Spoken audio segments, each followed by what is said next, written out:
Why do we need international law? Imagine an ocean with 3 different islands.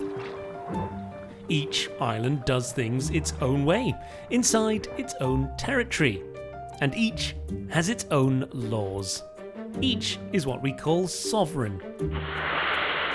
So, what if one island wants to trade with another, or send a diplomat, or fish in the sea near another?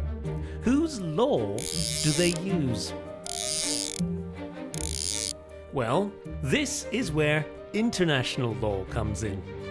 We can think of it as a set of bridges connecting the islands.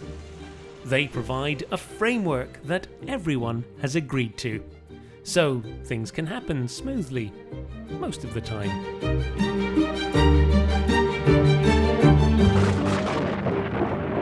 And there's another thing. Some problems aren't just between individual islands, they affect all of them. International law comes in here too, whether it's drafting an agreement on human rights together, or agreeing a plan to fight climate change.